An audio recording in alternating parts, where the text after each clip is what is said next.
listening to the Fun Never Ends podcast with Metalhead Nelson.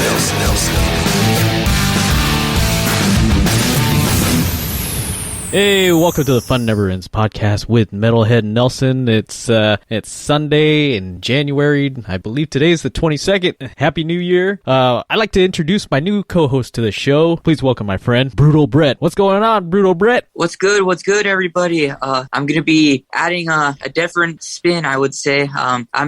Nelson's more than metalhead. I found myself growing up in more of the hardcore scene and emo scene. So all those ex-MySpace scene kids with the emo bangs that shopped at Hot Topic in the early 2000s. What's up? Warped Tour for life. Warped Tour. How many Warped Tours have you been to? I went to 2005, 2006, 2007, and then I stopped, actually. It's 3. But that was just out of my own volition, because afterwards I was just like, yeah, I'm not a predator, so I don't need to be Newfound Glory Pits anymore. What would you say was your biggest highlight of going to Warped Tour? Was there any, what were your top bands that you went to go see?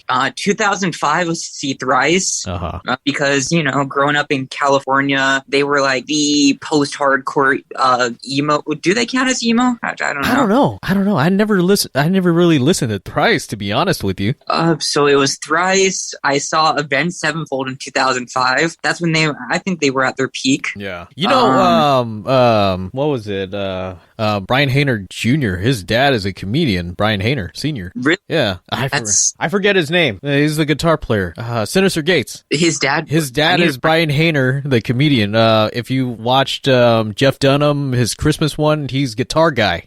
That explains a lot. Well, they're also from Orange County, so they have money no matter what. If I'm not wrong, he teaches at the Orange County School of Arts. That checks out. That all checks out. And he's endorsed by what was I forget what the hell the company name is now. They used to be I'll find out later, but go on. But yeah, it was seeing Thrice, Avenged Sevenfold, The Used, My Chemical Romance. I remember My Chemical Romance headlined after Transplants, and that was crazy for me in 2005. I was 12, 11. But throughout the years, the next year, it was to see Paramore, The Human Abstract, just a lot of the more post-hardcore bands, Under Oath, stuff like that. So it was a good gateway into a lot of heavier music, but it definitely the fact that there's such a nostalgia for it now, since it's been gone for a few years, is so weird to me. Yeah, I hear you, man. Well, going back to that, he was endorsed by Carvin. Now they're Kessel guitars. Kessel. Yes. Yeah. So I guess So just a quick shout out to my friends over at Pick Guy Guitar Picks out in Detroit, Michigan. If you need a one-stop shop for guitar picks, laminates, and drumsticks, all your other fun stuff, they do a lot of custom stuff. Really good friends of mine. Go to pickguy.com and check them out. Do they do custom pickups as well? Guitar picks, drumsticks, all that. So more the way to play it versus just because I know the pickups, the way that they get added to the guitar can make killer tone. Oh yeah, there's a lot of good guitar pickup companies out there. So a lot of good independent ones. So speaking of which, let's go to the first announcement about the tours. I mean, Wasp just announced their tour in 12 years for the U.S. They're doing their 40th year live world tour, and it's the Winged Assassins 40th anniversary tour. Majority dates with special guests Armored Saint, along with select dates with Michael Schenker. If you're looking to go to the Anaheim show, that's the first show on Saturday, October 29th at the Grove of Anaheim. That show is sold out. So, if you're going to find tickets, beware of scalpers and check out StubHub. So far they got 3 sold out shows. And speaking of sold out shows, I believe, if I'm not mistaken, when we were young, that 2-day festival is now completely sold out. Yeah, I didn't even try for tickets on that, man. It won $313 after taxes. 2, it's across 3 stages, and it just doesn't make sense logistically to be able to see 70 emo and pop punk bands and some hardcore bands through. It's only 1 day each. Whoa. They have 2 different. I know. That's gonna be crazy going back and forth to all those all 3 stages just to find and see if set times clash. You'd have to say a few songs here, and hope to God you make it to the next stage in time. I know it's sponsored by Live Nation, but I want to think that Chris Hansen Hansen is the real person who put it on. Because why else would they have all those, Predator bands on it? I mean, you definitely know that someone from A Day to Remember is going to go up there and it's just going to be Chris Hansen being like, welcome, Day to Remember. Please have a seat. It's funny. You can actually get a cameo from a personalized one from Chris Hansen on Cameo.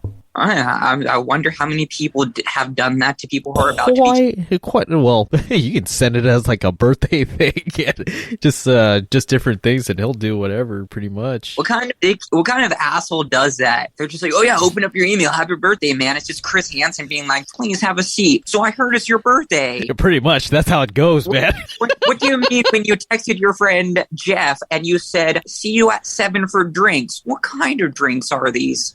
Boink. In the chat, it says that you were Wasp Lover 1987. Care to explain what that means?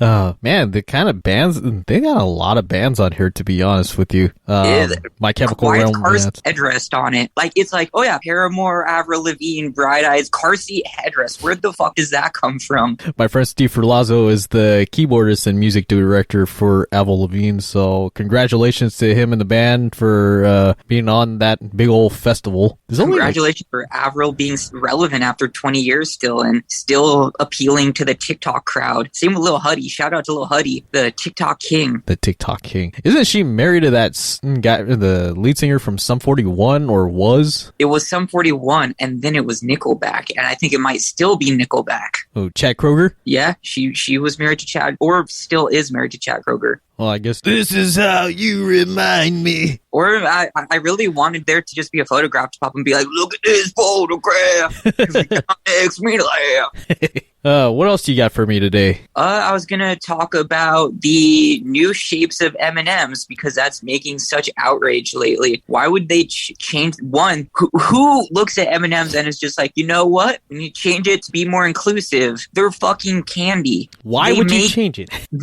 Exactly. No one puts because I'm definitely someone who believes in woke culture. So please, this is all for parody. This is comedy. Don't come coming for me. This is jokes. But it's candy. You need to stop your woke outrage at some point and just realize, yo, I gotta chill. Why am I angry about nothing?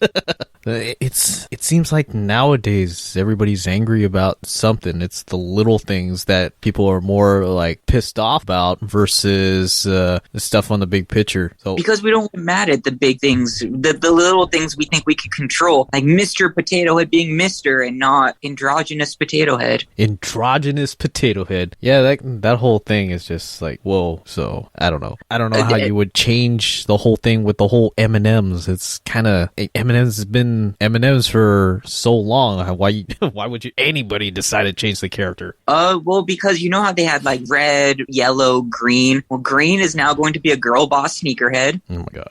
Yeah, you think that green is just going to come out in the next commercial wearing Jordans? Because green was always supposed to be like the quote unquote sexy one, which was, it's weird in general that they do that. Yeah. And then the brown one is now like short. Yellow is just a peanut one. I don't know, but the bag is going to come in different shapes now for some reason. That's going to put a lot of work into the M&M factory. And if you're going to shape it like that, I mean, they've all been round. Unless they did something different for like a Valentine's Day where they would heart shape it, which I highly doubt. I know that there's like brands like Unreal where all of theirs are, just because they don't give a damn and they're just like, yo, we're organic. It looks like shit, but it's organic. How do you make candy organic unless I guess you could, but you'd have to really just pull it off the cocoa and just shove it in there. Because it's all bullshit at the end. In the end, you just want to feel like you're doing something. That's what my philosophy of the world is. It's just, yeah, it's not really worth it, but you feel like it is. Does that go with everything organic? Let me preface this, listeners. I'm a vegan as well. I'm also straight edge, so I'm part of the complete no fun club. I would call that a complete no fun club. I mean, everybody enjoys what they enjoy, so it's all about preference, you know? It means my enjoyment is talking shit on things that I should not talk shit on. What else would be something that you would like to talk shit on? Are you lining me up to just tee off right now? Because you just handed me the line to just keep me going. Let's see. Give it all you got, brother. I really wanted to talk about this weird revival of just emo in general and how the hardcore scene and the hardcore punk scene is starting to just buy into loving death metal randomly. Like there's this label out of San Diego called Maggot Stomp, which has I showed you one of the bands are called Undeath from Rochester. They sound pretty good, man. I listened to them right before we jumped onto this thing, and man, they sound killer. But they're playing hardcore fest now as opposed to metal fest. Same with the band. They're also on the label 200. They're on the label Maggot Stomp. They're called 200 Stab Wounds. Mm-hmm. They've been playing with like Knock Loose. They've been playing with Gate Creeper and stuff like that. Who I guess I just want to discuss what your opinion is on the line between like metalcore and deathcore versus being like acceptable to the metal scene. Metalcore? Oh, man. I don't even know a couple of the metalcore bands, to be honest with you. Can you throw some at me? I would say the biggest right now would be like Knock Loose and Code Orange, because they come from the hardcore scene, but they go on tours with like Gojira and Meshuggah and Mastodon. I mean, what else? If they're going to go on tour with Gojira, Mastodon, and Meshuggah, then they've got to be really fucking good to be on that line up to open for those bands, because if you're a metalcore band and you don't get picked up or get to jump on those tours, it wouldn't, I don't know, that wouldn't seem like okay, you're more on the like the hardcore side, but you haven't hit the metalcore. Speaking of metalcore, would you kind of call A Day to Remember in the metalcore genre? Yes and no. They embody a genre of pop punk called easycore, which is what like Newfound Glory kind of pioneered, where they have a like bunch pop of punk. It's pop punk, but it adds more hardcore elements. Like there's breakdowns, there's more hardcore parts, but they've taken it to the next level by adding like deathcore elements to it, as opposed to just hardcore like Newfound Glory did. Yeah. So that's what's called easycore. And I fucking love it. It's so like my first show ever was Newfound Glory, so I guess I'm biased, but hey, I like Newfound Glory. I don't. It's so damn cheesy that you're just like, yeah, I hate my town, but I love my friends. We're gonna go around, and then it's just like, when we go, we got to know. And you're just like, all right, I just went from being like, yeah, put your arms around your friends, so I'm gonna fucking tear this place down. I've never seen Newfound Glory. I've always wanted to see Newfound Glory, and is that what I'm supposed to expect when I go see Newfound Glory? No. I would say it's a lot of stage dives, and that's a lot of sing-alongs and finger points to the songs like "My Friend's Over You." Oh man, that was the biggest hit. It was more like I don't know if it was I don't think it was a one-hit wonder, because they did a whole thing from what was it? They had an album called From the Screen to Your Stereo Part 2. They did quite a bit of songs. Kiss Me, It Ain't Me Babe, The Promise, Love Fool. I never thought I'd hear that from them. No, it's just all of the songs that were in like movies and TV. So, which is funny because I know back in the early 2000s they were supposed to be on the same level as Blink-182. But did they ever tour together? Yeah, many times. So that would be, they complement each other well. That's a good lineup right there. In the magazines, same TRL cycle, but Blink-182 became whatever the Kardashian core, while Newfound Glory is they had a pedo in the band. They kicked him out. Then Chad Gilbert married Haley from Paramore. That didn't work out. Yeah, so it's the usual pop punk cycle, having a pedophile and marrying the girl from Paramore. That'd be the lead singer of Paramore. Mm-hmm. And making her create one of the best Paramore albums so far, After Laughter. Truly a masterpiece. I know it's not metal per se, but... She's got a killer voice, I tell you that much. She's got a good voice. Oh, I 100% agree. I will pivot back to metal, though, for a second and say that there's been a bunch of great new bands I've been checking out. The singer and guitarist for Trivium has a new black metal-esque project now. I forget what it's called. called. It's like it's called Ibaraki Prod or something. Yeah, something like that. And the first single that he dropped has someone from Emperor, the black metal band, in it, and it's definitely a pivot from Trivium to this, but it's insanely good, very atmospheric. And it's released on Nuclear Blast Records. There's that. Have you listened to Corpse Grinder's solo stuff? No, the only thing I listen from Corpse Grinder is his everything from Cannibal Corpse. His solo stuff, it's pretty much just Cannibal Corpse light. Who's in his solo band? I don't even know. It's Eric Rutan from Hate Eternal playing guitar still. So it's pretty much Cannibal Corpse because he's in Cannibal Corpse now too. Oh man. All we would need is like Alex Webster on bass. I mean, you might as well just take the whole band and throw it in there. Yeah, hey guys, I know this is pretty much Cannibal Corpse, but let's call it Corpse Grinder. Corpse Grinder and occasional this is a love song called I Come Blood. This song is about World of Warcraft. I remember I saw Cannibal Corpse for the first time at it used to be called the Galaxy Theater, and then they changed it to the Observatory. I don't know why they couldn't keep it at the same name, but it was with Obituary opening that show. So you get I Come Blood with Redneck Stomp. Oh, yeah. And me and my friend Dave, we were at the top overlooking the stage, so you can see that pit just like blow up. Kind of like when I saw Death Angel over at the Whiskey A Go-Go when they first played their first ever show. It was a Halloween show, if I'm not mistaken, over at, I think it was, or somewhere around there. So they played it at the Whiskey when they opened up with Thrashers. It was the Ultraviolence tour, and the floor just blew up, man. I was upstairs. I was like, holy shit. Now you're speaking my language. That's in regards to death metal bands that really are cemented into my pantheon. It's Cannibal Corpse, Obituary, Morbid Angel, Dark Throne, Emperor, Mayhem. You know, a good mix of thrashy to more black metal. Yeah, we had a conversation about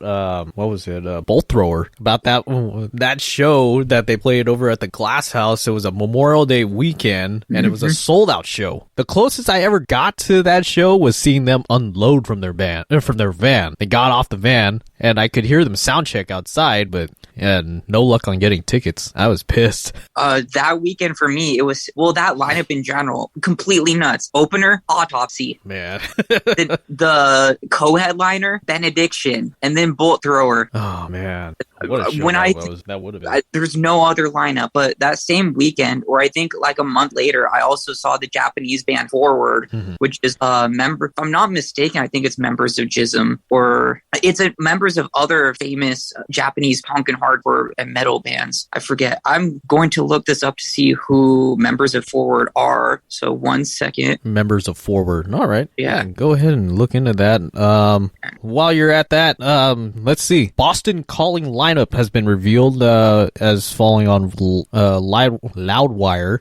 It features Metallica, The Strokes, Foo Fighters. They're going to be doing a 3-day event. This is a Memorial Day weekend event from the May 27th to May 29th at the Harvard Athletic Complex in Allston, Massachusetts. Foo Fighters are going to be headlining the first night, The Strokes on the second night, and Metallica will close out the entire weekend on that Sunday evening. So you got a couple other ones like other bands like Weezer, Cheap Trick, Struts, Avril Lavigne, Run the Jewels, King Gizzard and the Wizard. So if you want tickets, general admission, VIP, platinum passes for the weekend are available now. So there you go. It started around $370. You can expect a deposit of $87. So go to Boston Calling website and go from there. I found the members, and then I'm going to pivot back to that as well. Forward is members of the infamous Death Side from Japan and Insane Youth. Great bands if you're into really gritty sounding punk and metal.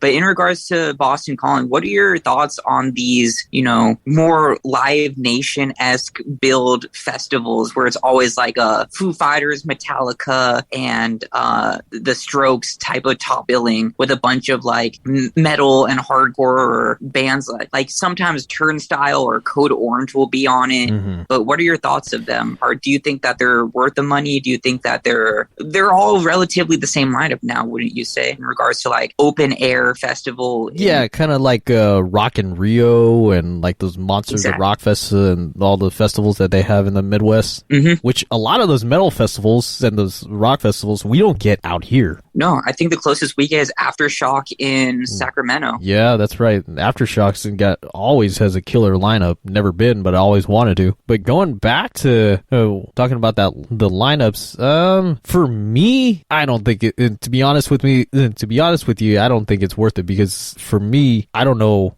half of more than 3/4 of these bands. I'm looking at these bands. I don't know Hines. I don't know who Kenny Hoopla is. I mean, I'll go to the show and ended up seeing like the first night. I'll stay for the Struts, Cheap Trick, Avril Lavigne, and Foo Fighters, but everybody else, I'm kind of like, okay. Next night, and the only one I know is the Strokes. So, and then on Sunday, it's Metallica, Weezer, and I'll stay for Modest Mouse, but everybody else, like Japanese Breakfast, I don't know who they are. Japanese Breakfast, great. I'd highly recommend them.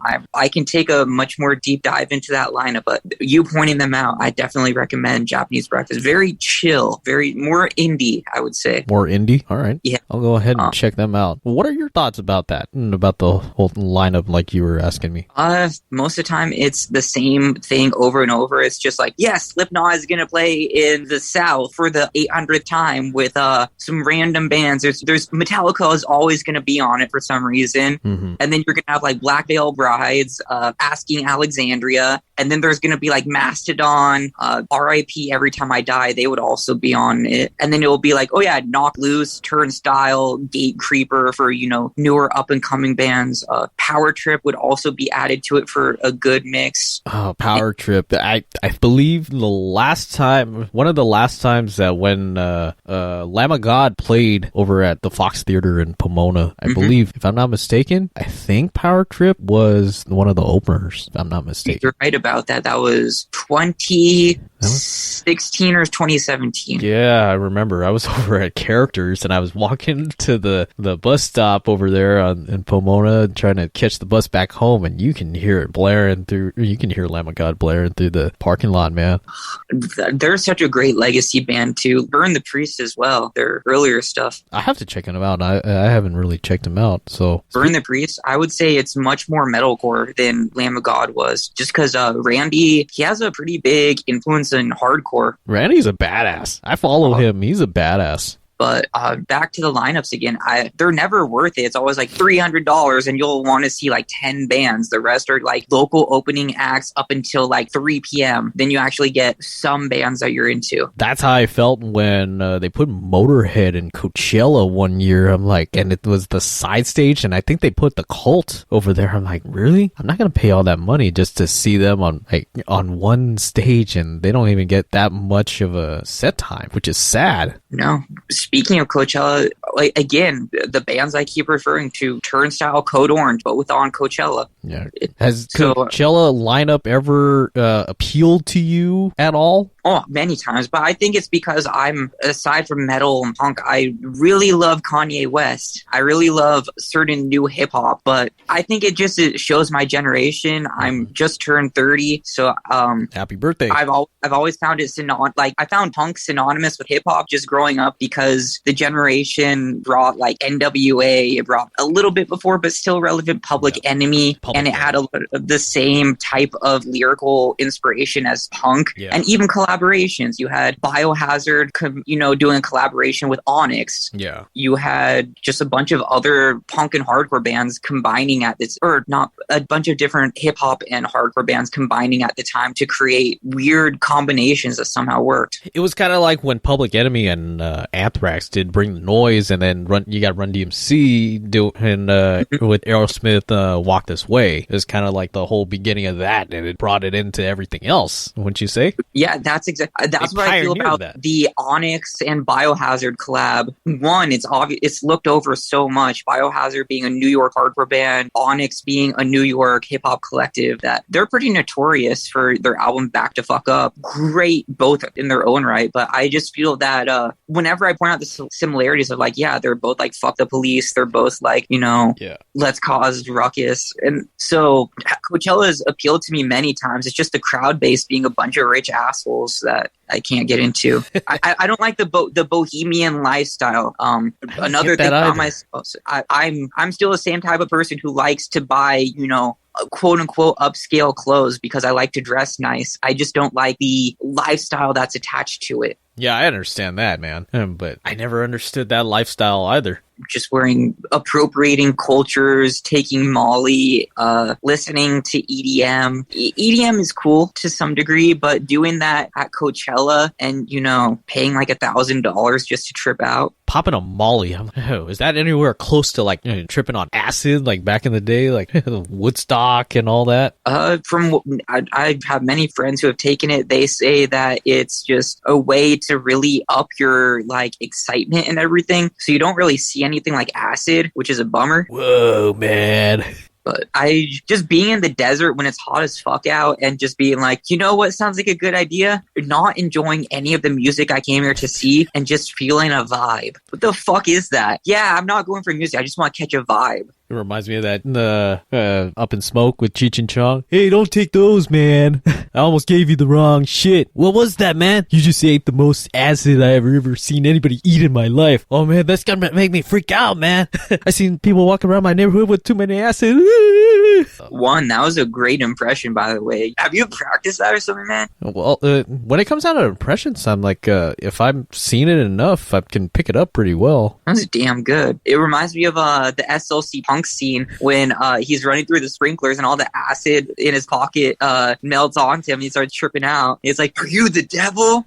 That I gotta see. I haven't seen SLC Punk. That's a movie that helped frame me as well. I think the reason I got into everything I am is these little things in culture that have just been embedded throughout growing up that showed that counterculture is part of everything. I think it even ties into why I'm into like fashion and, certain designers because the history behind it is rooted in punk and hardcore as opposed to, just being a fucking dickless, logo-centric, clout-chasing idiot where the history behind it is, oh yeah, we grew up listening to a bunch of like Bauhaus and Nick Cave so that we wanted to, make an aesthetic that was close to that. Or, oh yeah, we grew up listening to like Fugazi, so, our brand is called Fugazi. Fugazi. I don't think I've ever heard of that. The band Fugazi? No, I haven't heard of them. Ian MacKaye from Minor Threat's emo band after Minor Threat? I've heard of Minor Threat, but I've never heard of his side band after Minor Threat. He was in many. He was in Embrace, who sound a lot like Rage Against the Machine. They're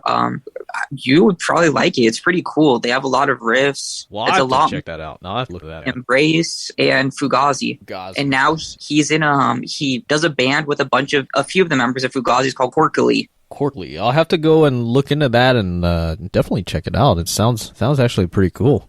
There's a strange route where a bunch of like in the 90s band here's another thing, Sunny Day Real Estate, which is it has ties to someone from Nirvana if I remember correctly. Sunny Day Real Estate. I keep forgetting who the connection is. I think it was one of the founding members of Sunny Day Real Estate was in Nirvana, but they're getting back together and they're in my pantheon of just top emo bands, especially with their album Diary. It features what was it? Nate Mendel and William Goldsmith from Foo Fighters. That's the connection.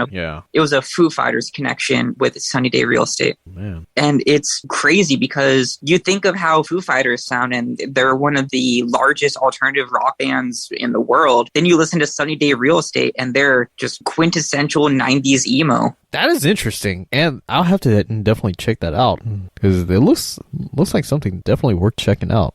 their album Diary is one of my top listened to albums. It's a real tearjerker. I'm just gonna say that it lives up to being emo. All right, now emo. I've seen as I look up Weezer. I love Weezer. You know, one of the bands that I grew up listening thanks to the whole Buddy Holly song and then the whole Happy Days video. Would you consider them to be post emo? Because I seen that on when I looked them up, and I don't think I would classify them under post emo. I wouldn't classify them as emo at all.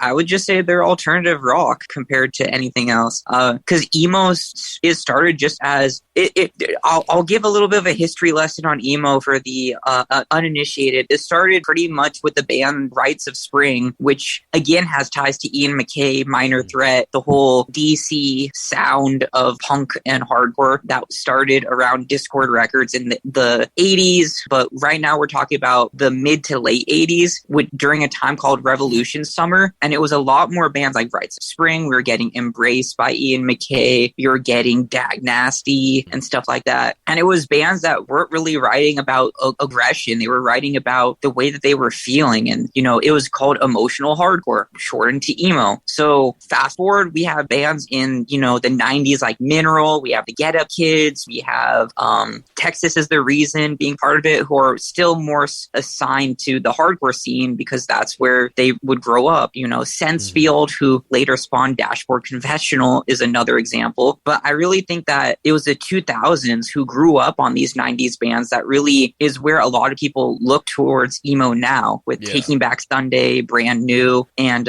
would you throw Dashboard Confessional under that genre or that? Which is funny because he started in the hardcore scene too. He played in the band Sensefield, or not Sensefield, Further Seems Forever. That's what it was. Further Seems Forever as he took over for John Bunch, who was the original singer of Further Seems Forever and was the singer of the hardcore band Sensefield. All right. I know. Hey, that's good because I don't know anything about that scene. So it's because I've started when I was younger. I tried to do like a whole map to connect everything back to punk and hardcore, like everything. I would actually like to see that one of these days. That would be pretty cool to see how that whole connection comes about. So, like, if you name someone, I can tell you how they connect to hardcore or punk. Why don't you give me a couple like suggestions? Like, who would you throw in there? I could do anyone from Kanye West to Travis Scott. Do it. Let's go Kanye West. Kanye West ties back to punk and hardcore because a lot of his creative directors and people who work under him, they all have had, you know, ties to the hardcore scene. Same with a lot of designers in fashion, where, you know, I think that's what really got me into it too, is the fact that the more I look into it, the more I find out that people are like, oh yeah, I grew up listening to like Gorilla Biscuits, Cro-Mags, Earth Crisis, Youth of Today, and I used to be straight edge or vegan or vegetarian, and that's what really influenced the way that I think about like how I design clothing, or the way that I think about how I do marketing, or the way that I think about how I'm going to help out this artist or that artist. And I'm just like, what? So that influenced what they decided to do in life with that whole lifestyle. Correct. They're like, yeah, I'm not into it much now, but you know, it definitely helped create my like ethics and my way of being. Hey, that's pretty cool. That would bring out like a lot of like if you're thinking about the rock and metal scene, like different places that have opened up that's like a rock bar and stuff like that, and rock and roll businesses, you know. I'm thinking like Slide Bar Rock and Roll Kitchen. Yep. So seeing how that panned out, along with if you've ever been to Gorilla Mall in Alhambra. 100%. I love that spot. I love that spot too. So thinking about places like that, so why not? That's exactly what I mean. Is just the fact that I'm thinking of the more like secretive ones. There's a spot in Highland Park and Chinatown called Burger Lords. The owner, Frank, member of the hardcore scene, but it just only came to light recently as he started doing collaborations with certain labels and bands, doing burgers and pop-ups for their shows. But I think it's interesting that there's so many people and so many things that are out there that are inspired by metal, punk, and hardcore, that it really made what they are, and what they have that secret. And I think that it'd be interesting to kind of understand why or bring to light some of these people are like, oh yeah, I'm secretly a metalhead, but I also do, financing for this large conglomerate company. Interesting fact that you say that. The current guitarist for Doc and John Levin, while he's not playing guitar, he's actually an attorney at law. Exactly. Stuff like that. I think one of the weirdest examples is there's a New York hardcore band called Most Precious Blood. Their guitarist, Justin Brandon, is a council member in New York. Oh, man. And he was voted in as a council member. That kind of takes me back to like how Jesse the Body Ventura became governor of Minnesota, and then now you've got Glenn Jacobs, aka Kane, as the mayor of Knox County, Tennessee. You got people coming in and out here left and right, man. And that's the thing. It's just like, even though the scene in which we partake in is so rowdy by nature and everything, and there's a lot of formative aspects to it, when it comes down to the ethics behind it, I think that's what helps us define what the way that we live as well. Is just that it's like, okay, yeah, this is crazy music, but it's like, oh yeah, we all support each other. It causes us to think about things differently. We're more outside the box thinkers. Yeah. At least that's what I take from it. I mean, it led me to straight edge, through Minor Threat, through bands like Youth of Today. It led me to, when I was a kid, I got exposed to vegetarianism and veganism earlier than probably anyone would have, just because of being into these bands. Yeah. Goldfinger were on the Tony Hawk Pro Skater soundtrack. They have a song called Open Your Eyes about veganism, which I heard when I was like 10. Which Tony Hawk was it? Was it the original one or was it Tony Hawk Underground? It was the original, the second Tony Hawk game. It had, they had Superman on it, which isn't, anything about that, but it led me to like Goldfinger, who were on the second show I ever went to, and finding out about Goldfinger led me to find out that they, have PETA pamphlets at their table back in the day, and they had the song Open Your Eyes, which was about factory farming, and, being 10 and hearing stuff, it obviously didn't resonate until I was older, but when I think about it now, it was always in the back of my head. That's pretty cool. I remember Tony Hawk 1, playing Tony Hawk 1, and then I never had that game in my possession. It was always going to Blockbuster, renting it, bringing it back, and renewing the rental again. And then same went for Tony Hawk Underground. I was hooked on that because Kiss was on that. The soundtracks were amazing. There's so many podcasts I listen to where people talk about, okay, what was your initiation into punk or hardcore that are around my age and, the current leading faces in hardcore punk and stuff. And they're like, oh yeah, Tony Hawk Pro Skater 2. It's always the one, not the first one, because the second one, the soundtrack was like Rage Against the Machine, AC/DC's TNT. It had Goldfinger, it had Beastie Boys and stuff like that. Hey, Beastie Boys is perfect for Tony Hawk Pro Skater, the soundtrack, man. And I think it had Bulls on Parade by Rage Against the Machine. I believe so, if I'm not mistaken. And they did. I'm going to have to check that out to see what else is on that Tony, soundtrack. I'm going to do my research. You and me both. Soundtrack 1 and 2. Here we go. Here's the complete song list. Oh, my God. Oh, yeah. You by Bad Religion. Bring the Noise, Public Enemy, and Anthrax. Dead Kennedys. Oh, of course. May 16th by Lagwagon. No Cigar by Melancholy. Naughty by Nature. Primus. Papa Swinging Roach. Others. Most Deaf. Bad Religion. Who else? Yeah, so this is... Consumed. You got Afraid of Heights, In Control. There's a lot of So when you think about it, Melancholy and Lagwagon, those are definitely bands I got into early on as well. Bad Religion, just being from California and listening to K-Rock. How do you feel about K-Rock these days? I mean, they've gone a whole different format. Well, Kevin and Bean aren't back. If they brought back Kevin and Bean, then it would feel like growing up in middle through high school. Do they still have Loveline on there? No. They scrapped it, huh? Yeah. 'Cause I remember Loveline was a big thing, too, along with Kevin and Bean. There was Rodney on the Rock, Kevin and Bean. Rodney on the Rock, he influenced so many people, too, for wanting to talk about, classic LA punk radio. Rodney on the Rock's playlist. He's such an institutional figure. Do you remember the first time you listened to K-Rock? I don't. I just know that it was my dad's go-to station. So growing up, I would listen to a bunch of stuff and I just didn't realize what I was getting exposed to. How,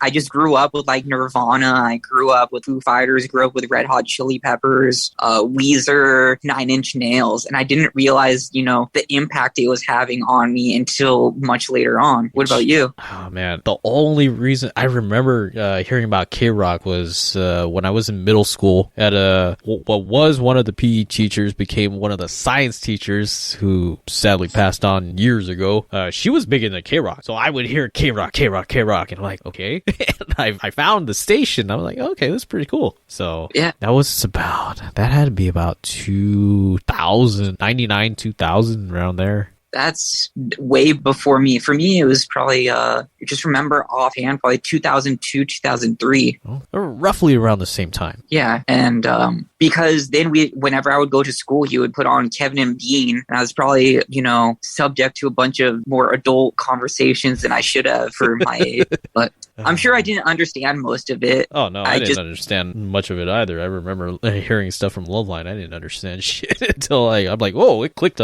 later on. But just growing up with that, I went to the Almost Acoustic Christmas in 2005 as well, or 2006. And I think from then on, well, my first show was 2003. Yeah, it was 2003. That was that Newfound Glory show. And I think from then on, it just cemented my need to know anything in punk music in general, punk metal, just tried to get my hands on anything that was out there. Yeah, I know what you mean. And like the first, I remember when I first got into classic rock and metal, I was in, I believe I was in freshman in high school. I had friends that were into all that. And, I remember my dad had was it Billboard or BMG? Whoever was the ones where you had to put on the little stickers on, and they were like a 1 cent CDs, and you'd have to send it off, but you had to pay the shipping costs on it, and they would always renew it, and you'd have to start paying for it. You know what I'm talking about? All the warehouse music. That was right at the tail end. I was able to get it a few times because I was at the right tail end of it, but I do remember that. And going to Tower Records to get CDs with whatever money I could scrap together from not eating lunch throughout the week. Tower Records was a staple in my life. I mean, when they closed that Tower Records, I had no reason to go to the West Covina Mall anymore. That's the reason why I went there, was to go to Tower and just window shop and try to find something. For me, there was one on Ventura Boulevard in Sherman Oaks at the Galleria Mall, and I would just walk over there every Friday whenever I would try to just save money. I would just get I think the first few CDs I remember getting just in because I have an older sister, she helped get me into a lot of punk and stuff. The first CD she told me to get was from Orange County hardcore band Throwdown, their album You Don't Have to Be Blood to Be Family.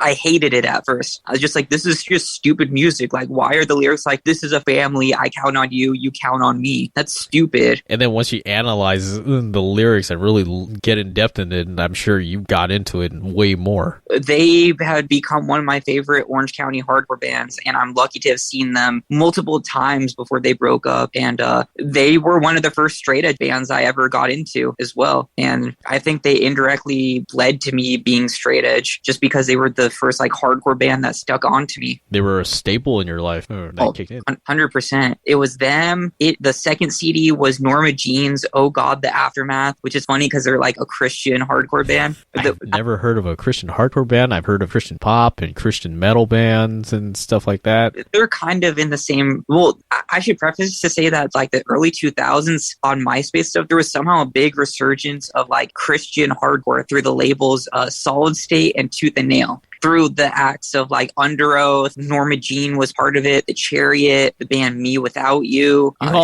Wait a minute, I don't mean to cut you off, but Under Oath was included in that genre? I never knew that. They were Christian up until this past album. This past album that they just put out this past month, they started cursing on it and, not being a Christian band. Well, you can still be a Christian band and still throw those in, but if you're going to go all the way with it, well... Yeah, but the thing was, many of these Christian hardcore bands, they wouldn't curse in their songs or anything. Yeah, I can see that. A lot of the same goes with these Christian metal bands. Same thing. Mm-hmm. So it was weird being a Jewish kid growing up with that, and all my friends in high school were into the Christian stuff and going to youth group and whatnot afterwards, listening to those bands, and I was just yeah, I like the bands, but Yeah, I get you, man. Oh yeah, these songs fucking rule. There's crazy breakdowns, and it's just I bathe in the blood of Jesus, Jesus.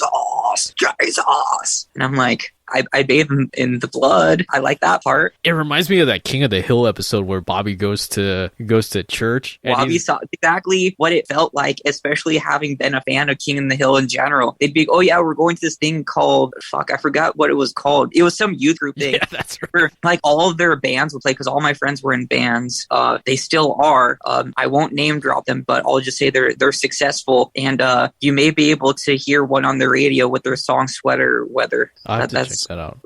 I went to high school, and my high school friends are the Neighborhood, Bad Sons, and Honey. Oh, that's pretty cool. If I'm not mistaken, it was either the Reborn to Be Wild episode. Yep, with Wabi Sabi. That brought to the term Wabi Sabi to my understanding. But that's really what it was. It was just, there was a time period from 2003 to 2007 in which Solid State and Tooth and Nail dominated even the Warped Tour zeitgeist was a bunch of these bands, which is funny considering Warped Tour is, synonymous like the older dudes preying on younger girls now. And that's just weird, man. That's just fucking crazy. Yeah, and a lot of these, Christian bands be playing with like the more like fuck Jesus bands at the same time. That's kind of like if you're throwing Slayer and Stryper on a kind of like a heaven and hell tour, which you're never going to see happen. Keep in mind also, members of Slayer, they're devout Christians as well. I think if I'm not wrong, Tom Araya grew up Catholic. Yeah, something like that. Yeah. So whenever I try to tell this to people, they're just like, "Oh, isn't it like the devil music?" And I'm like, "No, they just think it looks cool. It looks cool." Oh yeah, that's it. I remember watching the documentary Metal Headbangers Journey, and they cut to Tom Araya. It's like, it's not about the idea. It's about the idea. It's like a great fucking idea for tunes. It's like, we don't worship the devil, but it's a it's a fucking great idea. Yeah, I think I watched the documentary Until the Light Takes Us, the black metal documentary, and the reason why Dark Throne, or Mayhem, I should say, shouldn't get those confused. The reason why Mayhem did that is just because they were against like Western culture and being told what to do, and they thought that it was just dark and evil. I think where did I learn about Mayhem? I think it was the first decline of Western civilization. If I'm not wrong, it was one of those. I could have been wrong. I know that. I think it might be the third. I think the third one was metal. Okay, it was the third one because I think the first one was punk. The second one was like more the hairband era. I think the first one was hairband. Second one was punk. Third one was more metal, if I'm not mistaken. Because I know the second one had that was the one with Black Flag and X in it, if I'm not mistaken. Let's see. I'm lost myself. Decline of Western Civilization 3. I'm almost certain that's the metal one. I feel this was more. I think this was the punk one. If you guys want to watch that, it's free on Pluto TV. I'm always to rewatch it. That one's fun. Yeah, 3 was the quote unquote the gutter punks, LA gutter punks. And I may have not watched that because I'm like, oh yeah, I don't need to watch people talk about how much they love Crass. Because Crass sound like ass. Class. Maybe it was I think it was Metal Headbangers Journey that had Gorgoroth in it. I think I'm confusing it. Probably because they're different eras. Because Gorgoroth is mid 80s, late 80s. Yeah, somewhere around there. Mayhem is like 92. So Mayhem's 92. Yeah, I remember hearing a lot about Mayhem from one of my black metal friends in freshman year of high school. He was big into black metal. He turned me on to Mayhem. I think he let me borrow a CD. I don't remember which album it was. If it's red, it was Death Rush, which is their most famous. If it was the one that had like purple, it was De Mysterios, De Satanis, or whatever it is, which is also great. It has the song Funeral Fog and stuff. Which album it was. I think it was the 94 album. Death Crush? Yeah. Death Mysterious. Oh, De Mysterious, the purple one. Yeah, that one. That one I would say is their best material. Aside from new stuff rules. Yeah, I'll digging back to the new stuff for sure. Because the last studio album, it looks like it was 2019 with Damon. Yep, and it fucking rips. Same with the latest Dark Throne album from, last year or the year before? That one rules as well. Dark Throne. I'll have to definitely check that out. So we're about to wrap this up. Brutal Brett, do you have any last things you'd like to say before we close out this episode? I would like to thank you for having me be on to talk about things from emo to M&Ms to Warped Tour, and I just want to remind everyone what I say is parody. Do not take what I say seriously. My opinions are complete ass. My opinions are opinions. They should not be held as belief. Please do not come for me. So yeah, the disclaimer on this, just come and enjoy the show. Don't take anything the wrong way. Just come, enjoy it, listen. You like what you hear, subscribe. So Fun Never Ends Podcast can be found on all podcast platforms. Go ahead and look Fun Never Ends Podcast. Subscribe if you want. Check us out on Facebook. There's a Fun Never Ends Podcast page, or go to funneverendspodcast.com. And hey, welcome to the show, man. And my new co-host, Brutal Brett, and we'll be having more episodes throughout the year. Definitely subscribe, follow, and we'll be bringing more to you. If you have any ideas of anything you would like us to talk about, go ahead and go to the website or the Facebook, shoot an email, and we'll go from there. So thanks for being on the show, Brett. Brutal Brett. Thank you for having me. It's a pleasure. I'm happy to talk about anything. We'll talk about anything and everything. We'll have more fun and exciting episodes coming up, and we're looking forward to this. All right, well, that for Brutal Brett and myself, Metalhead Nelson, this has been Fun Never Ends Podcast. You guys have a great day, and check out all the past episodes, and go ahead and go on to the website or the Facebook and shoot us a review. All right, have a good one, and catch you later.